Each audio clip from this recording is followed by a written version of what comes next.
Matapos ang pagdating ni Sakamoto, ngayon ay i-review na natin ang Chapter 219 at 220 ng Sakamoto Days. Sa wakas, masasaksihan na natin ang pagharap ng buong New Order members laban kay Sakamoto. Isang matinding laban na puno ng sorpresa na siguradong ikagugulat ninyo mga kaibigan. Kaya naman, this is Mr. AI Anime at huwag na natin patagalin pa. Let's go! Nagsimula ang chapter kay Sakamoto na nakatayo. Naitanong pa ni Kumanomi kay Usuki, "Hoy, Kei, pwede ko bang habulin at patayin ng blood na batang yon?" Sagot ni Usuki, "Oo." Agad na umalis si Kumanomi ngunit kumilos si Sakamoto at hinarangan siya. Napatingin sina Gozo at Torres at nasabi pa ni Kumanomi, "Tumabi ka na, kalahating bangkay ka na lang, Sakamoto." Hinawakan naman ni Sakamoto ng mahigpit ang kamay ni Kumanomi, sabay sabi, "Hindi ka makakatakas." Dahil dito, si Gozo na lang ang humabol kay Shin. Sabi pa niya kay Kumanomi, "Ang sweet naman yan. Ikaw na ang tumapos sa kanya. Kami na ang bahala sa bata." Tinignan naman ni Sakamoto ang kanyang glove ni Kumanomi at sinabi, "Ito ba ang switch?" Pinindot ni Sakamoto ang switch kaya napatigil si Kumanomi at sumigaw, "Ano bang ginagawa mo?" Nagulat din ang mga tao sa labas dahil nagsimulang gumalaw ang crane. Seconds later, gamit ang magnetic ability ng glove ni Kumanomi, inatake ni Sakamoto si Gozo gamit ang crane. Napaatras si Gozo at nasabi pa niya kay Kumanomi, "Seryoso? Hiniyaan mo lang siyang gamitin ang sarili mong armas?" Painis na sagot ni Kumanomi, "Tumamik ka nga! Matay ka!" Makikita naman si Sakamoto na tinignan ang kanyang nanginginig na kamay. Naitanong ni Gozo, "Anong problema? Nanginginig ang mga kamay mo. Ang mahinang duwag na kagaya mo. Wala saan ang business na humarap sa amin." Sagot ni Sakamoto, "Hindi ako namimili ng laban base sa pagiging mahina o malakas." Ngumiti si Gozo sabay sabing, "Ang pagiging mahina ay nangangahulugan lang na patay ka." Agad napansin ni Sakamoto ang isang sasakyan. Pumasok siya rito para harapin directly ang atake ni Gozo. Dahil naiinis, pinaandar ni Sakamoto ang sasakyan sa pamamagitan ng pag-a-attach sa wirings at sinagasaan si Gozo. Subalit sa unahan ay makikita si Tina Bata na agad lumapit at ikinabit ang kanyang guitar cord sa gilid na sasakyan. Nang inistram niya ang gitara, nawasak ito dahil sa napakalakas na vibration. Nagtamo ng damage si Sakamoto kaya nasabi ni Usuki, "Tapos na si Sakamoto, natapos na ang lahat." Sa isipan naman ni Torres, napakabobo ng batang to. Dapat na natili na lang siya sa asawa at anak niya para mamuhay ng masaya. Dagdag pa ni Usuki, ito na ang huling paalam sa Sakamoto. Siguradong malulungkot din si Rion nito. Ngunit tumayo pa rin si Sakamoto at sinabi, "Tigilan mo na ang kalokohan mo, Usuki. Pinatay mo si Akao." Sagot ni Usuki, "Hindi." Tugon ni Sakamoto, "Tumigil ka sa paggamit ng kaibigan ko para lamang ma-justify ang karagdagang krimen." Nagalit ng husto si Usuki at sumigaw, "Tumami ka!" Gamit ang ability ni Akao, mabilis siyang kumilos patungo kay Sakamoto. Maririnig ang isang saksak. Sabi ni Usuki, "Natatandaan mo pa ba ang galaw na yan? Yan ang killing pathway. Exclusive move ng pamilya ni Rion. Kaya ibig sabihin, si Rion ay buhay sa loob ko." Makikita na nasaksak nga si Sakamoto. Isang fatal wound sa dibdib. Sabi ni Usuki, "Paalam, Sakamoto." Ngulit sumagot pa rin si Sakamoto at sinabi, "Alam ko na nga ba, kung ikaw ay si Rion, hindi ka magsasayang ng oras para sa mga huling salita. Isa ka talagang peke." Napatingin si Usuki sa sobrang galit, ngulit bumagsak si Sakamoto. Nakatingin lamang si Usuki, habang si Oki ay walang imik. Ngumiti si Kumanomi at nagsabi, "Napatay mo na talagang talunan na yan." Ngunit muling nag-ingat si Usuki, sabay sabi, "Hindi pa. Ibang klase ang life force ni Sakamoto. Mas mainam na puturin ang ulo niya." Nag-flashback naman si Sakamoto sa mga alaala. Sina Shin, Lu at Heiyusuke, sina Nagumo at Akao, ang kanyang past life, at sa huli, ang memorya ng kanyang asawa at anak. Sabi pa ni Sakamoto, "Awoy, Hana."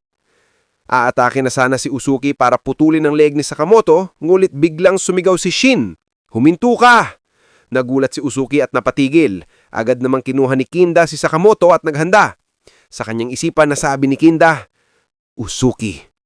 Sabi naman ni Usuki, "Nagbalik ka na pala, Shin. Pasensya ka na pero mukhang huli ka ng konti." Makikita na binawian na talaga ng hininga si Sakamoto. Sabi naman ni Shin, ngunit hindi agad, ay sumugod si Oki mula sa kanilang likod. Buti na lang ay nasagasaan siya ni na Haishuke, kaya napaatras si Oki. Sabi ni Haishuke, "Ayos lang ba si Taro? Tara na." Agad mamang sumakay sina Shin at mabilis silang umalis. Ngunit pinigilan sila ni Gozo na naghahanda at nagsabi, "Ano bang tingin nyo na ginagawa nyo?" Sabi naman ni Boiled, "Ikaw munang magmaneho." At dito, sinuntok ni Boiled si Gozo na sapul talaga sa mukha. "Tumabi ka nga." Ngunit nagtaka si Haishuke dahil umaabante pa rin ang kanilang sasakyan. Yun pala, kasalukuyan nitong kinokontrol ni Kumanomi na nagsabi, "Patay kayong lahat ngayon." Agad namang kumilos si Haishuke at binaril si Kumanomi na bahagyang tinamaan sa balikat. Dahil dito, tuluyang nakaalis sina Shin, subalit hinabol pa rin sila ng dalawa. Sabi ni Haishuke, "Oy, nasa likod na talaga natin sila." Kaya si Boiled na ang nagmaneho at pinatalon niya ang kotse sa riles ng tren. Nagtagumpay silang maglan sa ibabaw ng tren, ngunit nakahabol pa rin ang dalawa. Sabi ni Haishuke, "Nakatakas din tayo." Ngunit sagot ni Boiled, "Hoy, may tunnel pa sa unahan natin." Tumama ang sasakyan sa konkretong daan at nakadaan pa sila sa tunnel. Mabuti na lang ay nakapasok sila at nakatakas. Sabi ni Haishuke, "Muntik mo yun." Sabi naman ni Boiled, "Napaka-hard-boiled noon." Subalit si Shin ay nakatitig lang kay Sakamoto at nagsabing, "Mr. Sakamoto?" Si Haishuke ay napapikit na lang, habang si Boiled ay gulat na gulat. Si Kindaka naman ay walang imik, dala ng kalagayan ngayon ni Sakamoto. Nagulat si Haishuke nang makita na sinusubukan pa ring i-revive ni Shin si Sakamoto. Pinapump ang kanyang dibdib. Sabi ni Boiled, "Oy!" Sabi naman ni Haishuke, "Shin?" Sagot ni Shin, "I-compress mo ang sugot niya, Haishuke." Ngunit sagot ni Haishuke, "Si Taro ay..." Hindi siya pinansin ni Shin at sumigaw pa, "Bilisan mo!" Hinawakan naman siya ni Kindaka at sinabing, "Tumigil ka na, Shin. Wala na yang silbi pa." Ngunit ayaw magpaawat si Shin. "Bitawan mo ako!" Dagdag pa ni Kindaka, "Alam ni Sakamoto na darating talaga ang araw na ito. Kahit gaano ka pakalakas o kagaling bilang assassin, ang kamatayan ay laging nakasunod. Ganyan talaga ang karma." Sagot ni Shin, "Tumahimik ka. Alam ko yan. Pero kahit na kailangan na niyang mamahalam, ayokong pumanaw siya ng ganito." Makikita si Shin puno ng luha. Sabi ni Haishuke, "Shin?" Ngumit sumigaw si Shin, "Sige na, hindi pa tayo naging magkaparehas kalakas. Sinusubukan ko pa lang na humabol sa'yo. Huwag kang mamatay. Huwag kang mamatay." Nagsalita sina Haishuke at Kindaka, ngunit sa isipan ni Shin, nasabi niya, "Sa huli, palpak pa rin ako. Kung kailan pinaka-importanting panahon at pagkakataon na iligtas si Mr. Sakamoto, dito pa ako pumalya. Kung hindi ko siya maililigtas ngayon, ano pa ba ang punto ng lahat nito?" Habang nag-iisip, biglang naalala ni Shin ang sandaling na hijack niya ang mga isipan ng Order members. Sa kanyang isip, nasabi niya, "Ang kapangyarihan ko na mang-hijack ng isipan ay gumagana pa pamamagitan ng pag-override ng galaw o aksyon ng tao. Napaforce ko silang gawin ang aking command. Gumagana ito ng isang beses lang, ilang segundo lang din.